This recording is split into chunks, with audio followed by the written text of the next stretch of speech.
Very good morning, Honorable Shri Muralidharanji, or Honorable Minister of State, Ministry of External Affairs, Government of India, respected Ambassador Rudy Waziriji, retired guest of honor, Professor Haukip, Head of Department of Political Science, NEHU, Dr. Nayak, Registrar, NEHU, Dr. Bishwajit Mahapatra, and distinguished participant.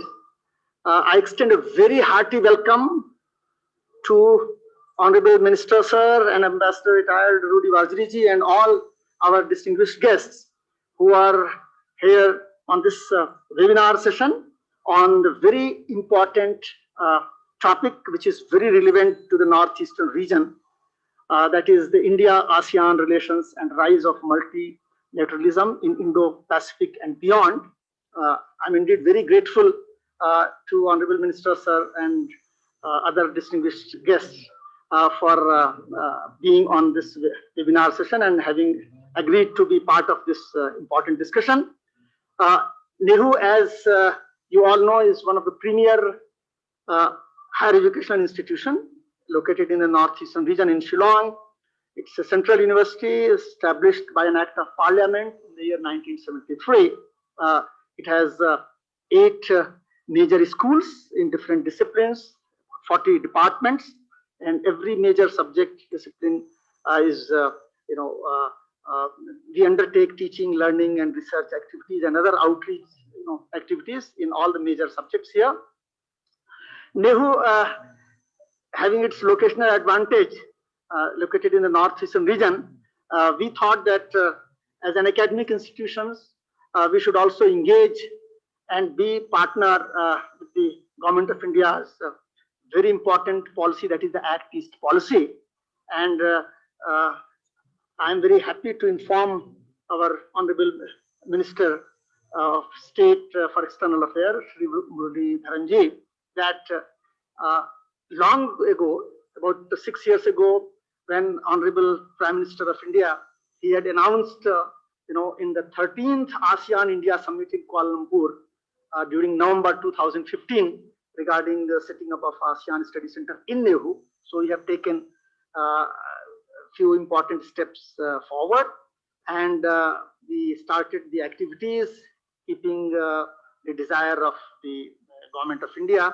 And during 2016 October, that is 8th August, which is ASEAN Day, we had a congregation of various top-level diplomats, ambassadors, high commissioners in NEHU, and the then Secretary East, Madam Preeti Sharanji, was also here.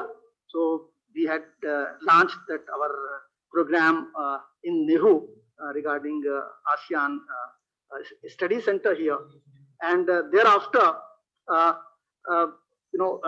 we had the visit of Her Royal Highness Mahachakri Sirindharanji in NEHU in 2018. She visited us, and then her contingent of various academicians and other diplomats and officials, they visited NEHU, and we have a very fruitful academic engagement, a very active one, with Chulalongkorn University, located in Thailand. And thereafter, on 10th of January last year, I was invited to Chulalongkorn University in Bangkok, and there, on behalf of NEHU, I signed an MOU with Chulalongkorn University, and we are engaging in various activities on, developing multi-language dictionary like Thai, English, Hindi, and Khasi, of course, one of the local language here. So we are doing that, and also other engagements on cultural issues. So that's how NEHU, as an academic institution, in a very humble way, trying to do its level best to engage in Act East policy activities. And I look forward to strengthening such ties with more ASEAN nations, and also having this platform of higher education institutions open to various academicians, and exchange program between the researchers on on those issues which are highly relevant to the Northeastern region and also the ASEAN as a whole. I do look forward to Government of India and the Ministry of External Affairs to encourage us to help NEHU in furthering its activities on Act East policy. And honorable ministers will be very happy to learn that NEHU has had several visits of top-level diplomats, ambassadors, on the campus here, interacting with the students and delivering lectures, etc. We also have, a contingent of students, 2 students from each northeastern states visiting Japan. This is the two visits they have already made Japan, funded by the government of Japan in the program which is called an IRIS program. So under that, this visit has been very successful. That is about a week, 8 days visit to Japan. So that's what I had to share on this great day. And I do look forward to hearing our distinguished speakers, especially our honorable minister sir and our guest of honor, Ambassador Rudy Wardiri.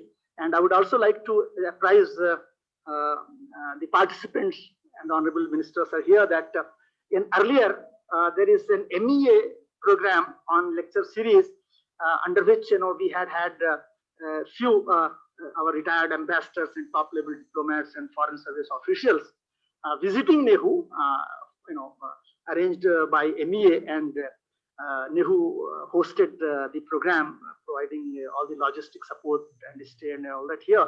So that also we are engaging in. So this lecture series, I'm sure we will get a lot of encouragement, inputs, and information regarding our ASEAN engagements, engagements with ASEAN nations. So once again, I extend a very hearty welcome to you all, and on behalf of NEHU, I also extend my warm greetings, and I look forward to hear our honorable distinguished speakers, honorable chief guest and guest of honor. Please stay safe, healthy. Thank you very much. Khublai Jai Hind. Namaskar. Yeah. So now I request the registrar to kindly give the introductory remarks. Very good morning to all. Honorable Chief Guest, Sri V. Muralidharan, Honorable Minister of State for External Affairs, Government of India. Respected Guest of Honor, Sri Rudy Wardiri, former Ambassador of India to Peru, Bolivia, Colombia, Ecuador, Costa Rica, etc. Respected Vice Chancellor, Professor S.K. Srivastava, and Chairman of this session, Dr. Vishwajit Mahapatra, Coordinator of this distinguished lecture series in NEHU, all other dignitaries, faculty members, officers, guests, participants, ladies and gentlemen. Once again, in this beautiful morning, I welcome all to this inauguration of this distinguished lecture series of NEHU.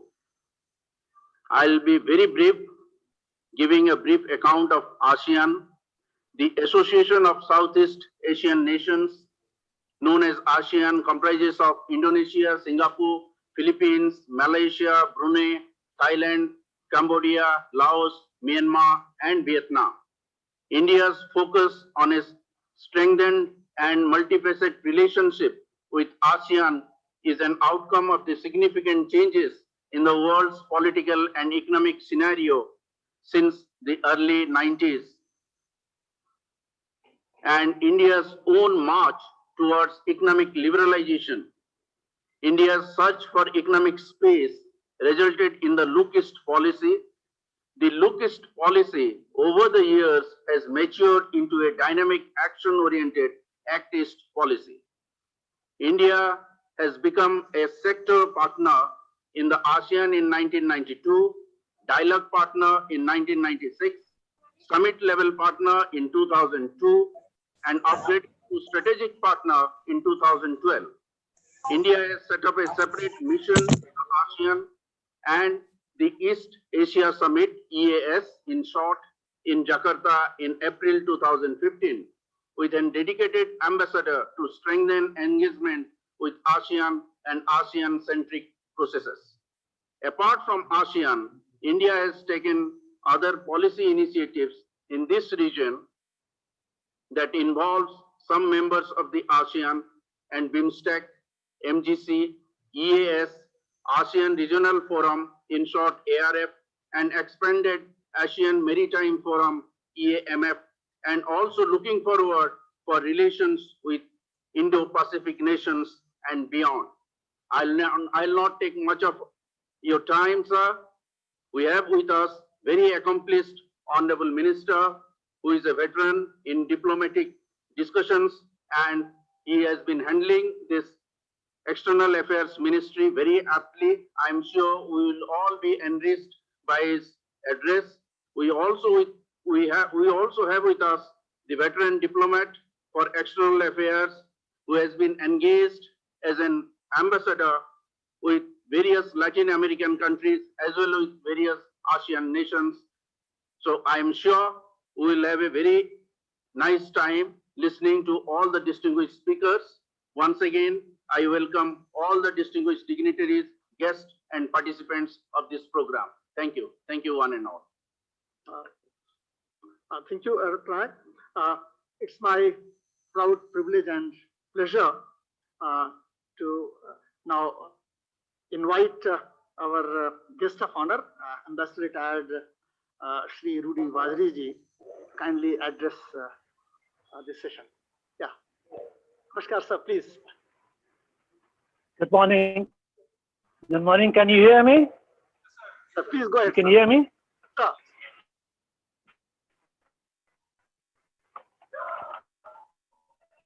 Okay, thank you.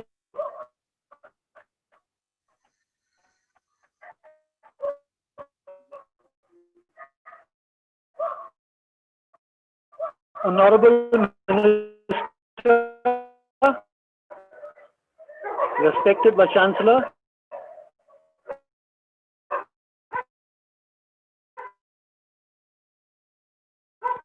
respected of the thanks.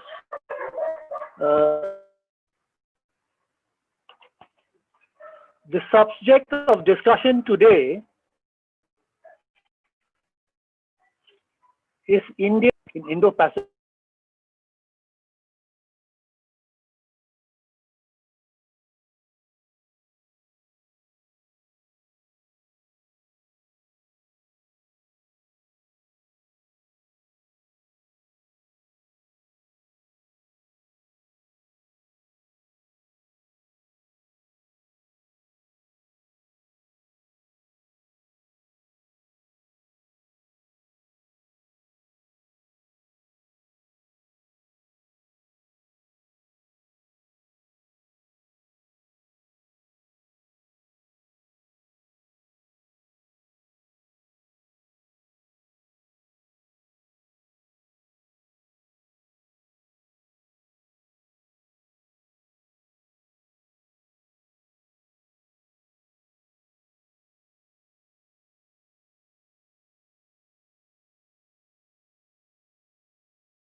No problem, we're trying to rectify it. Yeah, please.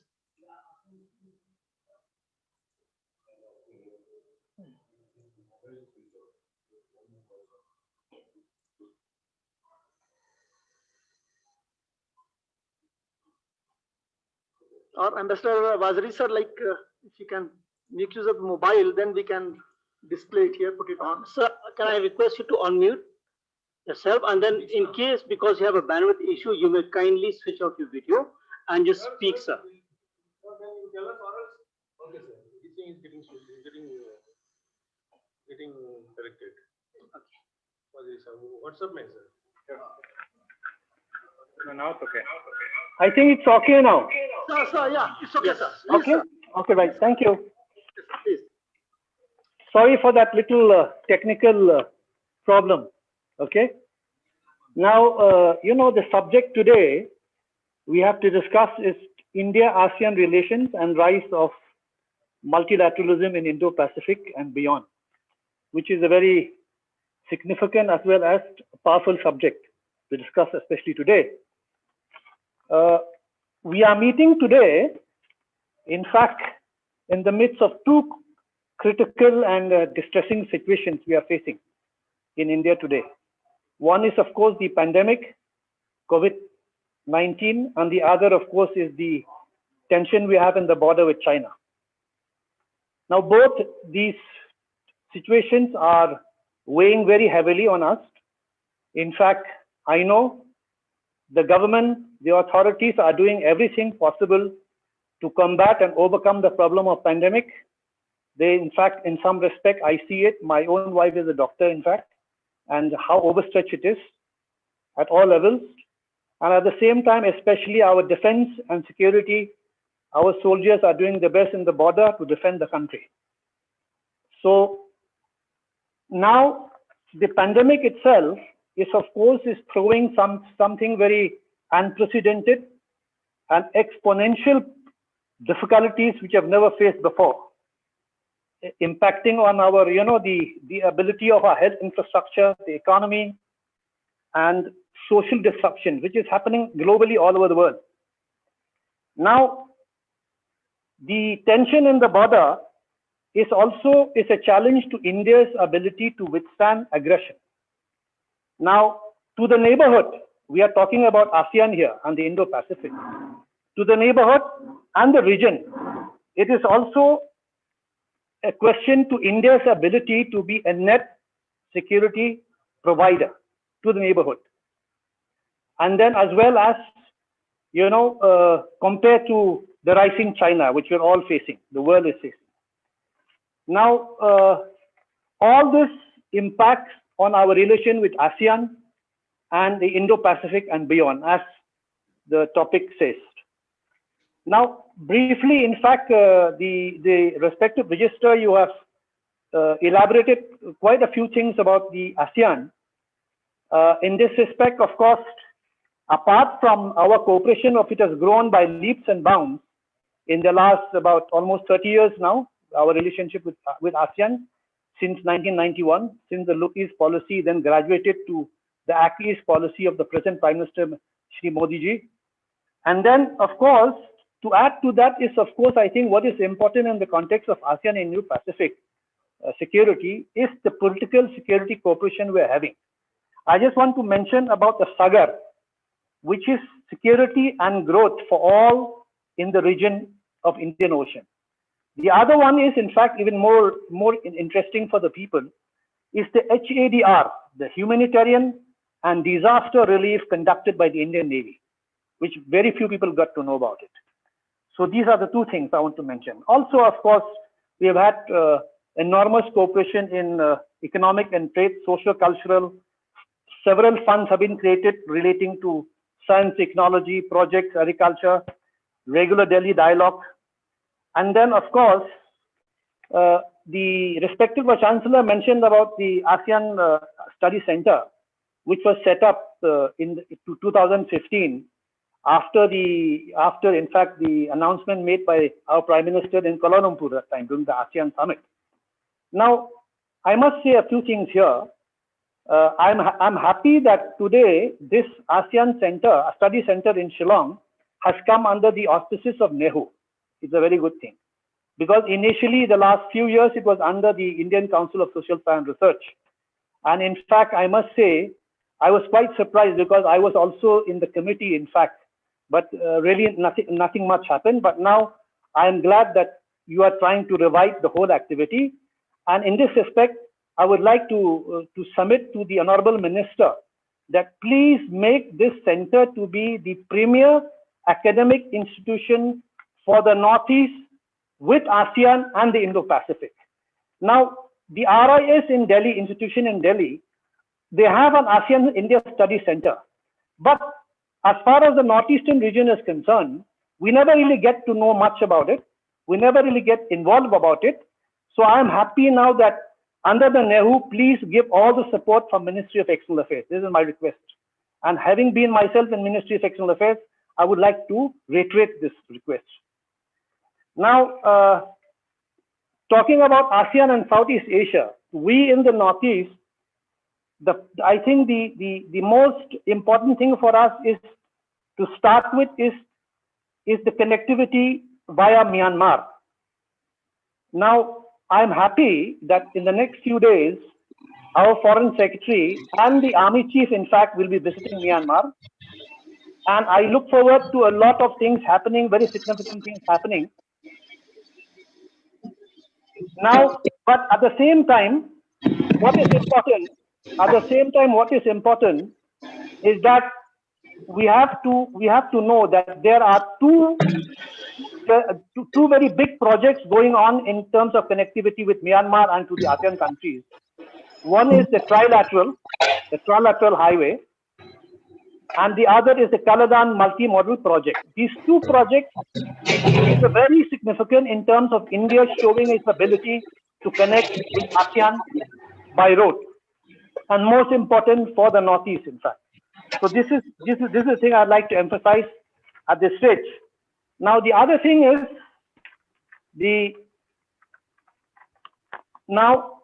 how India deals with the pandemic will also be an example to the ASEAN countries as a dependable partner in health and health-related technology.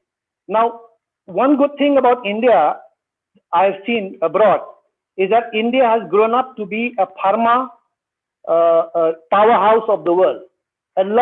The entire world, including developed countries, depending a lot for supply of medicines from India. So it's all the more now after this pandemic that will be a challenge in this area regarding the health-related sector to the ASEAN countries. Now, a bit about the Indo-Pacific. Now, this Indo-Pacific concept, to me, it's still an evolutionary concept.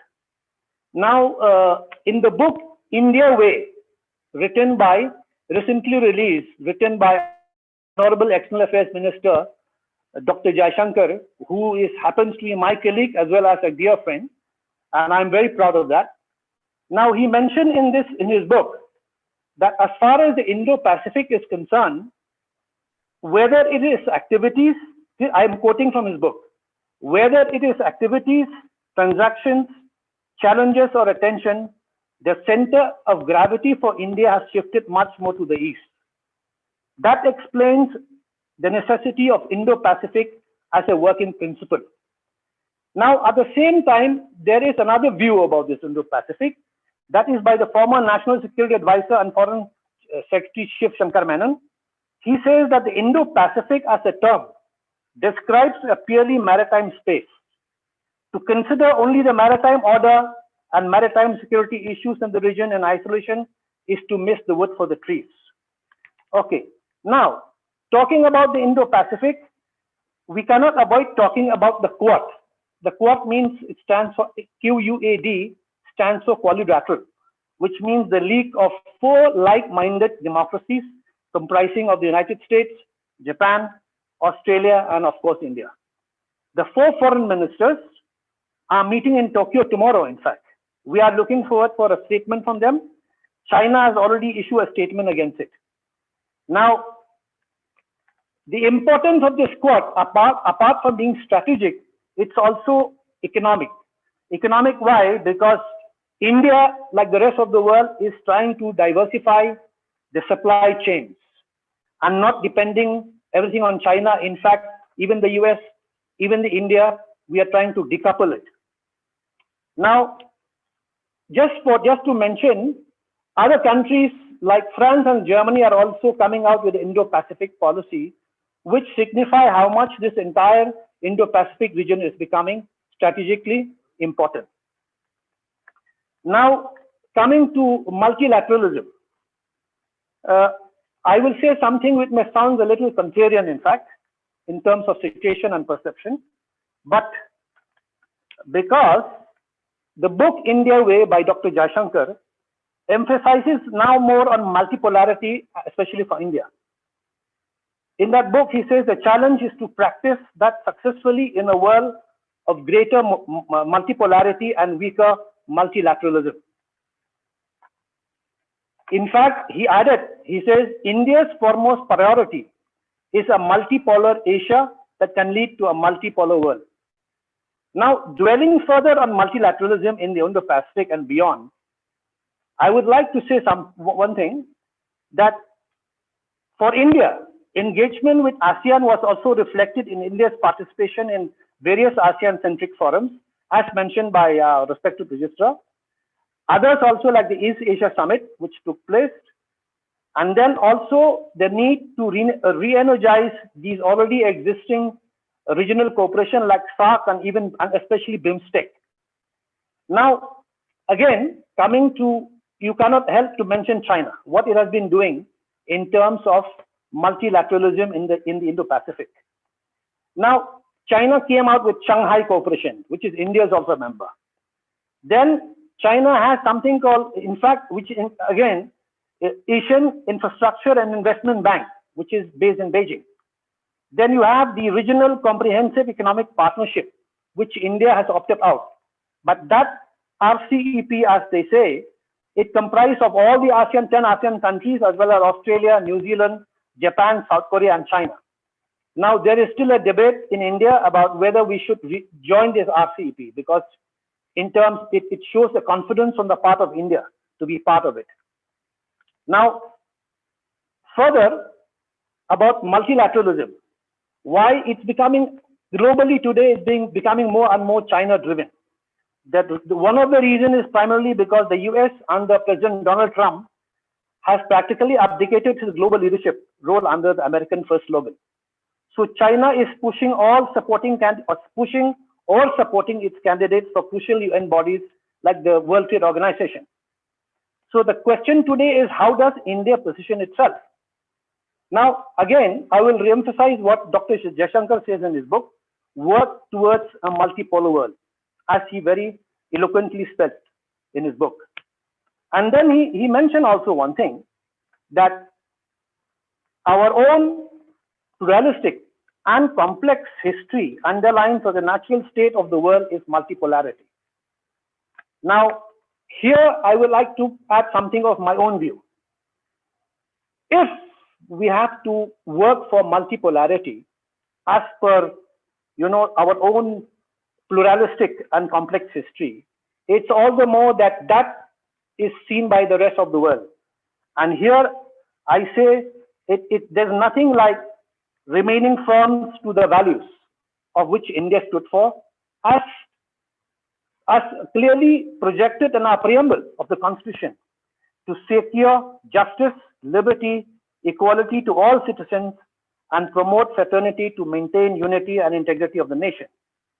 And that is for the world to learn of the syncretic value of India. And then recently we have just celebrated the 150th birth anniversary of Gandhiji. You cannot forget what Gandhiji's vision of a secular India, where religious values and discourse are cherished and respected in all spheres of life. And I would like to end by, in terms of priorities to the entire government, especially in the light of this pandemic, in the light of this tension with China. Swami Vivekananda had said that the heart is a very good fertilizer. Anything we plan, love, hate, fear, hope, revenge, jealousy, surely grows and bears fruit. We have to decide what to harvest. I conclude by appealing that we have to stand firm on the age-old value, belief, which India has for the world to learn, and that is a belief in Vasudhaiva Kutumbakam. The world is one family. Thank you.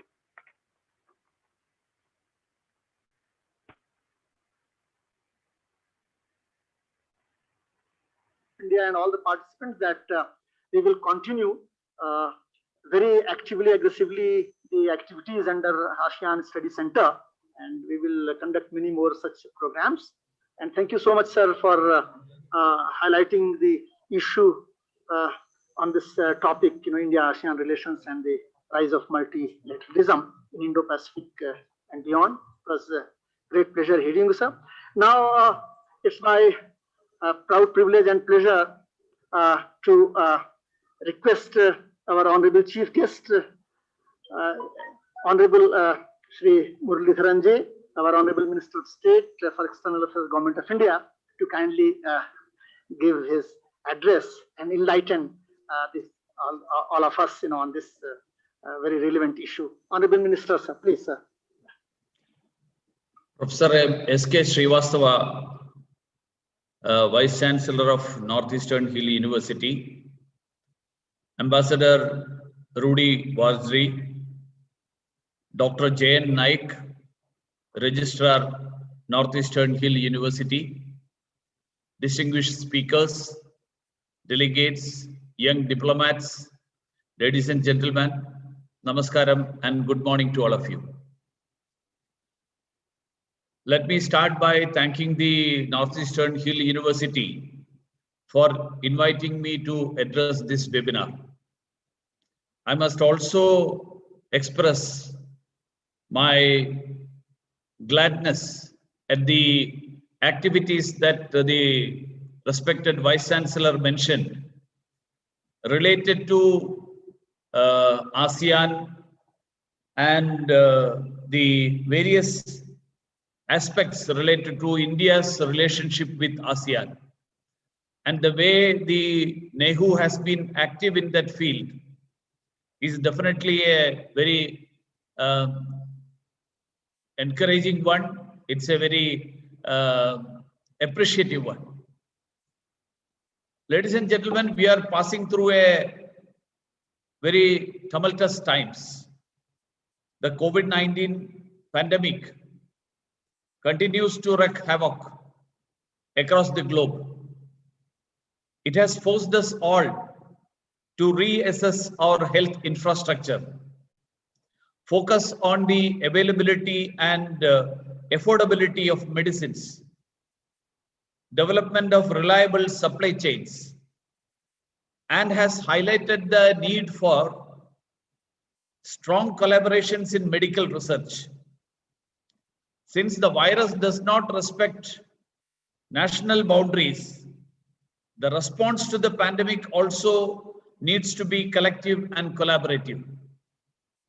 Strong multilateral cooperation is critical to our collective fight against the pandemic, as also for a global economic recovery.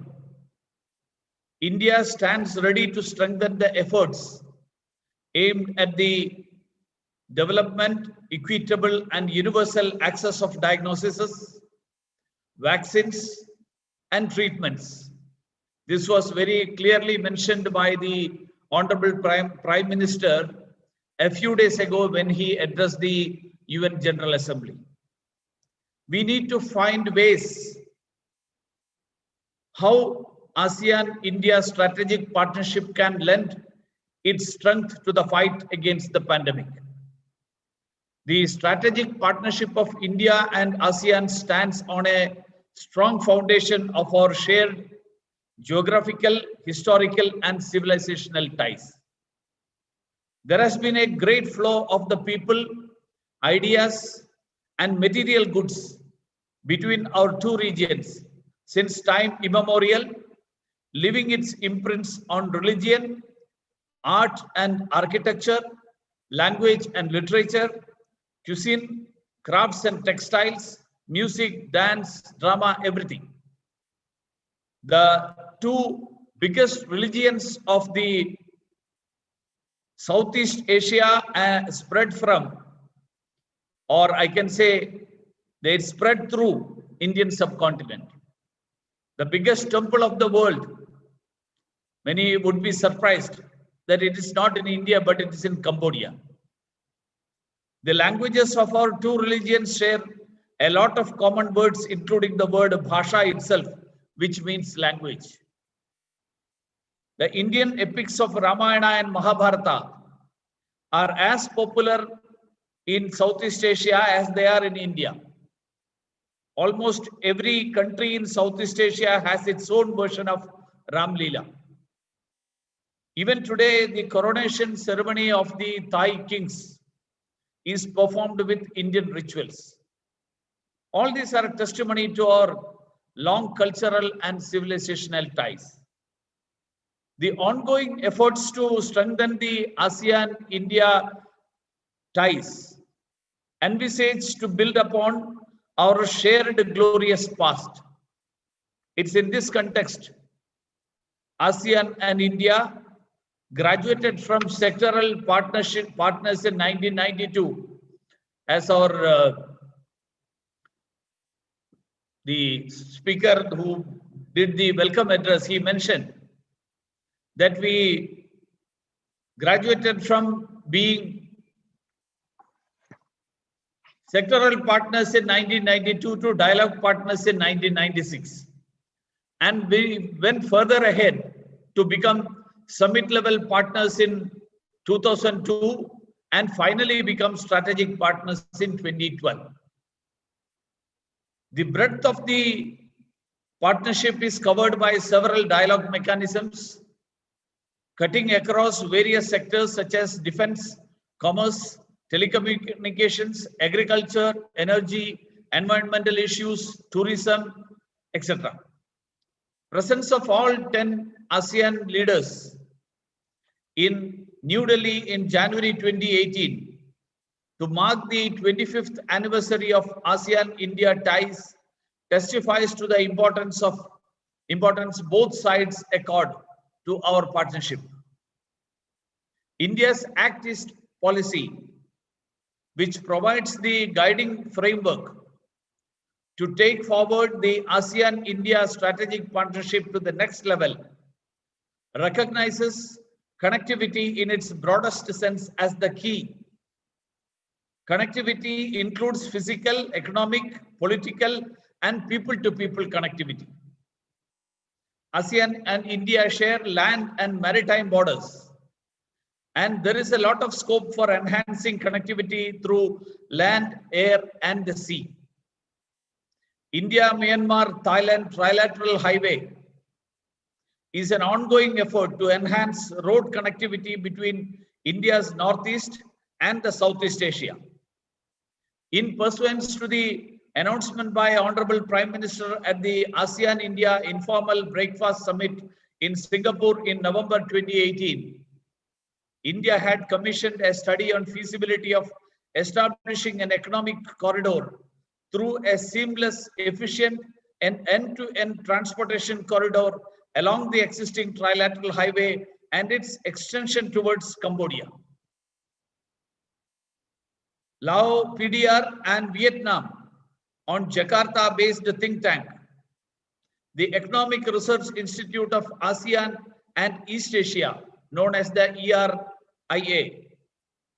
ERIA has submitted the final report in July this year, which will be tabled before the leaders at the upcoming ASEAN-India Summit in November. While there is good connectivity, air connectivity, between India and a few ASEAN countries such as Thailand, Singapore, Malaysia, etc., we are making efforts to improve air connectivity with others in the region as well. Last year, Indigo and Vietjet started air services between New Delhi and Calcutta to Hanoi and Ho Chi Minh City. We are making efforts to enhance connectivity in the digital and cyber domain as well. In the 2015 ASEAN-India Summit, Prime Minister Narendra Modi announced a line of credit of $1 billion for connectivity and infrastructure projects in ASEAN, and we are looking for suitable infrastructure and connectivity projects under this LOC. On the economic front, India-ASEAN trade and investment relations have been growing, and ASEAN is India's fourth largest trading partner. In 2019-20, ASEAN-India trade reached $87 billion. Investment flows are also substantial both ways, with ASEAN accounting for approximately 18% of the investment flows into India since 2000. We have a free trade agreement with ASEAN spanning goods, services, and investment. Still, we are a long way from the target of $200 billion by 2022, which was set by our leaders. India strongly feels that an early review of ASEAN-India trade in goods and agreement is essential towards realizing the full potential of our trade ties. Our trade ministers met recently for the 17th ASEAN-India Economic Ministers India consultations in August 2020, and they instructed the senior officials to start the discussions to determine the scope of the review at the earliest, to inter alia make the ITIGA more user-friendly, simple, and trade facilitative for businesses. We feel that the review of the ITIGA has been inordinately delayed, and therefore we would like to initiate this as soon as possible. India has launched a number of programs and projects for capacity development and enhancing people-to-people connectivity. Exchange programs for students, media persons, farmers, etc. These are our ongoing initiatives. In September last year, External Affairs Minister and Minister of Human Resource Development launched 1,000 integrated PhD fellowships to ASEAN students at our prestigious IITs. The program, with a total budget outlay of approximately $45 million, is the single largest capacity development initiative of India in its partnership with ASEAN, and has become very popular in the ASEAN countries. The first batch of students was admitted in January this year. Despite the COVID-related disruptions, I am glad that we have gone ahead on the admission process for the second batch. India also provides more than 1,000 scholarships to the ASEAN students, both bilaterally and under ASEAN-India track, every year at the various universities and institutions. ASEAN countries are emerging as the major tourist destinations for Indians. Out of the 129 million foreign tourist arrivals to ASEAN in 2018, 3.45 million were from India. Celebration of the year 2019 as the ASEAN-India Year of Tourism was one of the many steps to enhance the two-way flow of tourists. Indian diaspora in the ASEAN region, which constitutes about 20% of India's total diaspora, plays a seminal role in strengthening ASEAN-India ties. Ladies and gentlemen, the future of ASEAN-India strategic partnership lies in strengthening the cooperation in the Indo-Pacific. Irrespective of the terminology we choose, the fact remains that the maritime area starting from the Indian Ocean all the way to the Pacific Ocean, including the waters that lie between these two oceans, has always functioned as an interconnected maritime space. With the Indo-Pacific gaining the central position in the global discourse, the partnership between India and ASEAN is poised to achieve new strengths. Prime Minister Shri Narendra Modi, in his speech at the Shangri-La Dialogue in July 2018, highlighted the ASEAN centrality and unity as an important pillar of India's Indo-Pacific vision. And I quote the Prime Minister. He said, "The 10 countries of Southeast Asia connect the two great oceans in between the geographical and civilizational sense. Inclusiveness, openness, and ASEAN centrality and unity therefore lie at the heart of the new Indo-Pacific," unquote. The Prime Minister mentioned in his speech. India wants to see a strong, unified, and prosperous ASEAN playing a central role in the emerging dynamic of the Indo-Pacific as it contributes to India's prosperity and security as well. ASEAN Outlook on Indo-Pacific provides a good basis for developing cooperation activities that serve our common quest for a free, open, inclusive, and rule-based Indo-Pacific region that is firmly rooted in international law. And that's why India was one of the first countries to welcome AOIP. India sees a great deal of convergence between ASEAN Outlook on Indo-Pacific, that is AOIP, and India's own Indo-Pacific Oceans Initiative, which Prime Minister Shri Narendra Modi ji announced at the 14th East Asia Summit in Bangkok in November last year to give practical shape to India's Indo-Pacific vision. The synergy between AOIP and IPOI provides us a great opportunity to advance ASEAN-India strategic partnership in the Indo-Pacific region, particularly in the areas of maritime cooperation, connectivity, and achieving sustainable development goals.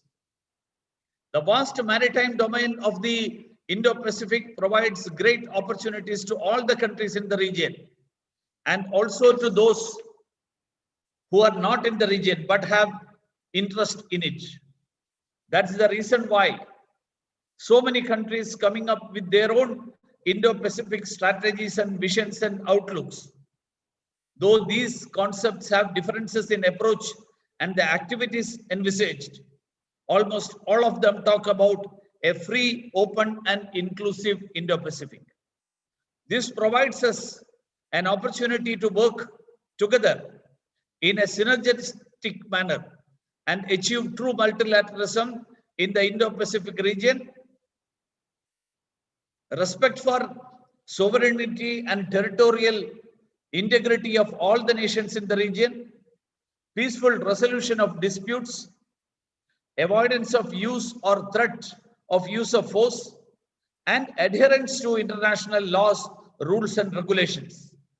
India's Indo-Pacific Oceans Initiative envisages to provide a platform where partner countries can come on board and coordinate their efforts for an Indo-Pacific which is free, open, and inclusive for all. I have also noted the suggestions made by the Honorable Ambassador Wajri and the suggestions regarding the efforts that the Ministry of External Affairs and the RIS need to take. I would like to assure you, and through this to all who are hearing me, that we will definitely work on it. With these thoughts, I would like to conclude. I once again thank Northeastern Hill University for organizing this webinar. Namaskar. बहुत आपको धन्यवाद। और ये आपको जान के हर्ष होगा और हमारे सभी जो पार्टिसिपेंट्स हैं और यहाँ रिटायर्ड एम्बेसडर सर को कि 10 जनवरी 2019 जो कि अंतर्राष्ट्रीय हिंदी दिवस है, उस दिन मैं कुलपति के रूप में जब वहाँ पे चुलालंकान विश्वविद्यालय में था, तो विश्व हिंदी दिवस के अवसर पे हमने प्रधानमंत्री, हमारे यशस्वी माननीय प्रधानमंत्री श्री नरेंद्र मोदी जी का जो एड्रेस था हिंदी में, उसको भी मैंने वहाँ पढ़ा था। और it was a great pleasure having been there and participating in that World Hindi Day celebrations in Thailand at Chulalongkorn University, which was visited by our Gurudev Rabindranath Tagore ji in the year 1927. So thank you so much, sir. बहुत बहुत धन्यवाद आपको, and it was great hearing you, and at least especially for me, a learning experience about knowing about, I mean, I am from science background, knowing about the various activities, and you're highlighting the point that India wants to see a unified, prosperous ASEAN. Of course, जो ASEAN का motto है, that is one vision, one identity, one community, and of course the 4 colors, blue, red, and white, which represent stability, courage, dynamism, purity, prosperity, and all. And it's great, sir, that our great country India is also hand-holding with ASEAN nations and trying to do its level best, to bring in, to achieve the objectives of our sister nations. on various fronts: economic, cultural, science, technology, Indian Ocean trade, and so on and so forth, maritime security and all that. And thank you so much, sir, for highlighting about languages. And I will once reiterate that Nehru एक multi-language dictionary, digital dictionary बना रहा है, that is English, Thai, Khasi, and Hindi, in चारों को मिला के. So thank you so much, sir, for highlighting these issues. It was a pleasure hearing you, sir. Really great experience for all of us. Well, now once again I thank Honorable Minister, sir, for his beautiful speech, and also encouraging Nehu. Will carry forward, sir, your desire, your wish, in a very humble way on university platform to whatever for ASEAN we can do. Well, now I would request Dr. Biswajit Mahapatra to propose a vote of thanks. Yeah, please, Dr. Mahapatra. quickly, Sir, please. Honorable Chief Guest of the today's session, our Honorable Minister of State for External Affairs, Sri V. Muralidharan ji, our Vice Chancellor, Professor S.K. Srivastava, our Registrar, Dr. J.N. Naik, and friends and other diplomats who have joined it through the Zoom and also through the YouTube. I think, at the outset, it will not be wrong to say that when the minister was speaking on today's session, he was not only speaking to the audience located in Nehu, he was in fact speaking to the audience both outside Nehu and also outside India. So this is like, your minister's engagement through the Nehu that we have planned it today is the engagement through Nehu with the outside world. And as the ASEAN Center was set up, ASEAN Study Center was set up by the Honorable Prime Minister with great intention and hope and expectation that things will probably be taken up at such a level that that Nehu and the Northeast will be at the center stage of all the activities that India pursues through its diplomacy with the ASEAN countries and also with the outside world, as we are now calling it Indo-Pacific. The minister's statement saying that appreciation of Nehu having come some way or the other to a little extent of promoting activities is of encouragement to us, and we promise that we probably from the center we will undertake all the initiatives that are necessary for us to make India a prominent power in the region, and also as we say beyond has become a fashion simply because that we would also have to not only try to pursue a cooperative regime within our own neighborhood, we should also do the same with the outside world. I think, sir, your lecture has been very, very illuminating. My only regret is that probably we could have had a larger dialogue with you, maybe a day-long one, which could have probably be more encouraging to us than what it has been today. Nonetheless, given the time constraint you have, I know that the government of India is now under so much of pressure that your talk has to be for 30 minutes. But nonetheless, I would look forward to your engagement with us again sometime for a whole day long. Either you are able to come back to Nehu or physically, or again a webinar kind of a thing. Sir, with these few words, I heartily express my gratitude for having taken time out from your busy schedule. We know that it was a very tight schedule for you, and nonetheless, since you showed your encouragement and inspired us for going on with our own way, it's a memorable experience for me.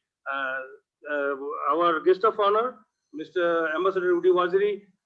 Ambassador Waziri has been always with us like a shadow in the sense not behind us. He has been in front of us simply because any foreign policy ventures that we do, whether organizing seminars, organizing conferences, organizing even the refresher course.